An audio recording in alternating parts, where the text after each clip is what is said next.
That's video of Dog the Bounty Hunter. He and his wife chasing down bad guys. He's about to join us via satellite, but before I talk with him, let me explain what he does. What does bounty hunting mean exactly? So let's say you get arrested. You get accused of whatever. Your trial is maybe next year. The judge doesn't consider you a threat to society, so he's not going to lock you up now before your trial unless he thinks you'll skip town and won't show up for your trial. So he makes you post bond.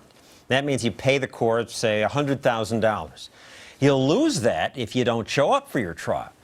Most suspects don't actually pay that $100,000. Most pay just $10,000, 10%, because one of these businesses, you see them all around courthouses, they put up your bail money if you just give them 10% of it. And apparently, most people do show up for their trials, or the bail bondsman would be out of business. Of course, some people don't show up, and that's when the bail bondsmen hire bounty hunters like Dog Chapman. So, Dog, you're good at catching them, better than the police? Well, I wouldn't say better, but just as efficient, and we're a lot, it doesn't cost the taxpayers any money for us or bounty hunters to arrest the fugitive, where it does police departments hundreds of thousands of dollars just to arrest one guy. So to the taxpayer, it doesn't cost them anything, correct? And the police sometimes spend $100,000? Yeah, it's sometimes more than that. If a guy doesn't come out and SWAT shows up, it costs more than that. So it all depends on how long they chase him. If you're going to go into overtime, 8 hours is a day, plus anything over 8 is overtime. So it's, I think it's time and a half. So it costs hundreds of thousands of dollars to chase down one fugitive, the police department, where a bounty hunter, it doesn't cost the taxpayer anything. And the incentive we have, John, different than police. The police get paid no matter if they find the guy or not. We don't get paid unless we capture the guy. So our incentive is, of course, getting paid. We must capture the guy or we don't get a check. Well, that's a good incentive that helps focus the mind. And yet people are suspicious of you bounty hunters. Most people we talked to on the street did not like the idea of people like you chasing people down. Here's a clip of that. I think you have to stick with law and order. Bad idea. If that's really on the table, I mean, I'm very concerned for our nation. People say you guys use unethical tactics. Well, I don't, those people are obviously misinformed. So, I think 80% of people appreciate the fact that it doesn't cost them money. Now, if you lie to someone and tell them they get, a free ticket to the Bronco game, they show up and you arrest them. If you call that shady, then yes, we do that. But, there's a lot of stuff that cops can do, like they can ping phones and ping a guy's telephone. You're supposed to get a warrant, but they do it all the time without a warrant. So I don't think we're any shadier than they are. Well, there's an economist who agrees with you. Alex Tabarrok at George Mason University has studied this issue, and he says Dog is right. I think Dog is actually being modest, because what my colleague Eric Helland and I found in a big statistical study of bounty hunters is that if you have the prospect of a bounty hunter coming after you, someone like Dog, you're much more likely to show up for trial. And if you do fail to show up, you're much more likely to be caught by somebody like Dog than by the police. So two issues where incentives matter, that sometimes they just come in on their own because the bad guy knows that the bounty hunter is going to try harder than the cops? Absolutely. If you know that someone is going to be coming after you 24 hours a day, then you better show up. And in addition, the bounty hunters, the bail bondsmen, they'll phone you, they'll remind you, they'll keep an eye on you. They'll give you some incentives to show up. And Dog's wife says 97% of the time we catch the guy. And that's superior to the cops? Absolutely. So Dog and his wife and other bounty hunters, if they don't catch the guy, they're out that money. It's their kids not going to college if they don't catch the guy. So they have big incentives to put in the hard legwork that often the police do not. And Dog, you take risks to do this. You have a hit cable television show. We see some of that. You ever get shot or injured? You know, you'll do some risky, dangerous things if you have to feed your children. You know, you'll go through that door where you just say, you know, a little prayer and go through there where you may back off. You get paid anyway. I'm not going to die. I'm not going to get hurt. You know, so I think it's it all boils down to the money. And how good do you feel? We feel great when we take a criminal off the streets. We pat each other on the back. You know, that's a good thing that you do for the United States of America. We chase rapists, bank robbers, child abusers. You catch one of those guys like that, you feel good about putting someone away like that. Well, this is one more example of how business gets people to behave well, even with their customers who may be crooks. And Alex, you found that the crooks have relationships with bounty hunters? Yeah, absolutely. One thing you'll see about Dog's show is he's actually, once he's got them, he's very kind to the people he arrests. Well, he's on television. Well, you know, I went out. I wondered about this. So I went out with Dennis So. He's a bounty hunter in Baltimore. And he was also very respectful to these people. I asked him, well, why? He said, well, these are my clients. He says, in fact, I rely a lot on repeat business. So I have to be nice to these people because I want them to come back to me. This could be expanded. Bill Gates put out a bounty on people putting out malicious software. That's right. So Bill Gates put a bounty on people who write viruses because these could be people anywhere in the world. So about the only way you're going to catch them is if they have some friends or family or someone who's going to give them up, someone who's going to get some information. So he put a big bounty on these people, and it was successful. And this can work to catch terrorists. Absolutely. The United States has what's called the Rewards for Justice program, where they have put bounties on terrorists. And that's Osama bin Laden, $25 million, but that didn't work. I think we should have put a lot higher bounty on Osama. We should have put $500 million on him. We could have saved sending a lot of troops to Afghanistan and Iraq.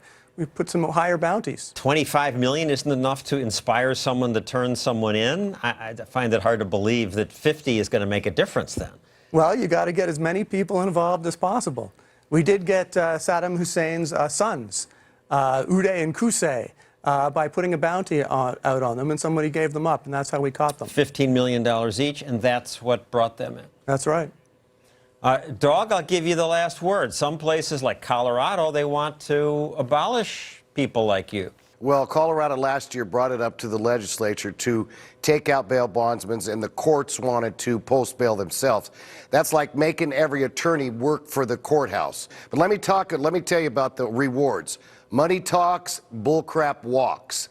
People do things for money. Some guys will turn in their own mother, their own brother, their own sister for money, and that's the key of it, is the money. As far as clients and TV and you're nice to them, you feel sorry for these guys. You have that human compassion.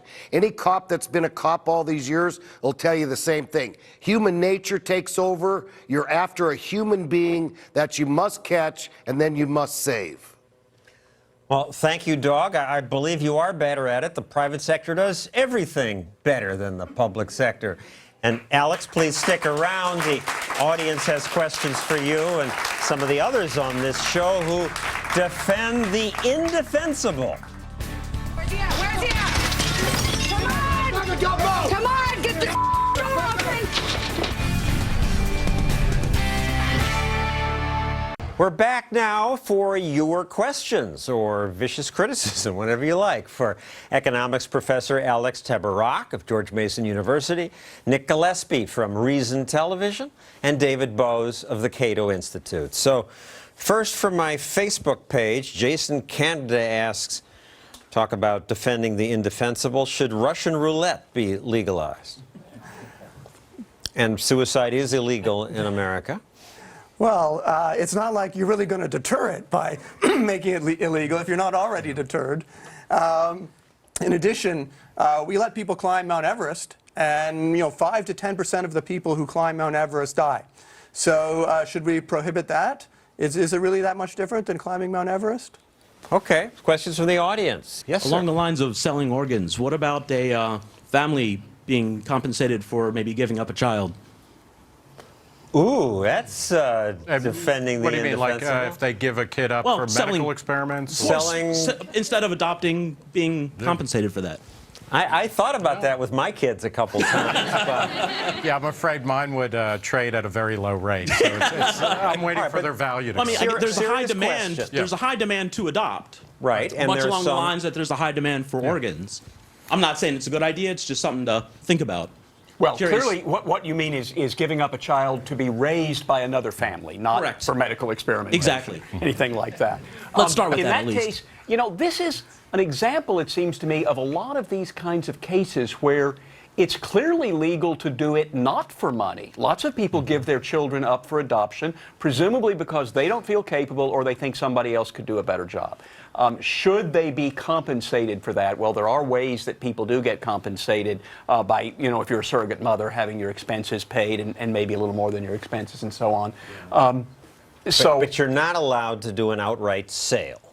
Well, it would never be an outright sale because children can't be owned. So it's not a sale like selling a table. The question is, should it be legal to sell to someone the right to care for your child? And there, I guess I would say, if you can give it away, if you can allow somebody else to care for your child without being compensated, what's the difference? Things are okay unless money's involved, and somehow then it gets nasty, like with the organs or whatever else. Well, a lot of people feel that way. Thank you. And a lot of people die waiting for an organ because people feel that way.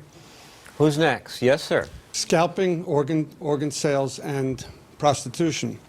If you factor in greed and desperation, with greed, scalping, some people were able to position themselves to get tickets so they can scalp them, and the general public couldn't get the tickets. So the general public was indeed hurt because these tickets were taken right off the top. In terms of organ sales, people who are desperate. Let's do them one at a time. Okay. Here. Who wants to take that? Yeah, when you look at the rise, has anybody here used StubHub or, you know, systems essentially that are legal scalping and reselling venues, and it increases the possibility that people are going to be able to get into a show or a concert or an event. But StubHub you might sells pay the more. tickets for a reasonable price. Well, yeah, but reasonable is extremely subjective. Actually, I tried to use StubHub to get tickets for the Book of Mormon on this trip to New York, and they weren't reasonable by my standards. But they had tickets, and the theater didn't. So I did have a choice, at least. I could have gotten tickets for a price. The scalper also takes a risk. He could buy up these tickets, and there's no demand. He loses money. Yes, I sold tickets on StubHub, and I had to sell them at below the list price because I'm afraid a ticket to the Washington Nationals is not that hot a ticket. Well, take your second one. We'll give you one more. Well, if I'm going to get one more, let me just go to the prostitution, because doesn't prostitution, right in there. fact, doesn't it encourage the serious problem we have of human trafficking? We've got children that are being trafficked and sold all over the world, and prostitution actually encourages that, doesn't Well, it? you know, in fact, I mean, if we have this problem in a world where it's prohibited, then the question is, would it make it worse if it was legalized and then regulated in some way? And I would argue from the experience that we had with alcohol prohibition, as well as countries that have either legalized or basically decriminalized prostitution, you actually see a remission in the problems that are associated with it. You're saying, as a general rule, legal markets are usually more transparent. Yeah. You can see what's going on. They are, in fact, regulated, although I'm opposed to a lot of kinds of regulation. But the basic point is they're above board and they're transparent, and that's generally better for everybody involved in the market than being under the table, undercover. Who's next? So bounty hunters are cheaper than the police. Presumably, a lynch mob would also be cheaper than a judge, jury, and executioner. What's the difference between the two, and why? Well, excuse me, a lynch mob can get someone who's innocent, obviously, and that's a cost. That's a cost to the system. The bounty hunters are going after people who have promised to show up for trial. So the felony defendant has promised to the bounty hunter that he's going to show up for trial. So it's simply a matter of breaking that contract. If the person doesn't want to go into the contract with the bounty hunter, they don't have to do that. And we're officially against lynch mobs on this program. Yes, sir. With the topic of blackmailing and insider trading, how about corporate espionage, or paying someone to find out insider trading or information about a person? There's already a lot of corporate espionage that's legal. There's a society of competitive intelligence professionals, and they have annual meetings. And I was always, I knew somebody who worked there, and I would always say to him, so they get together and they give speeches on how they spy on each other's companies? I don't get it. But the fact is that all kinds of data gathering, intelligence gathering, and even things that you might call espionage are legal. So what you want to do is define what should be illegal. It's not illegal to go to the other grocery store and check their prices. It's not illegal to watch who's buying and who's selling to the extent that that's publicized. It is illegal to break into people's offices and to break into people's computers. So we ought to define the actions rather than just using some sweeping word like espionage.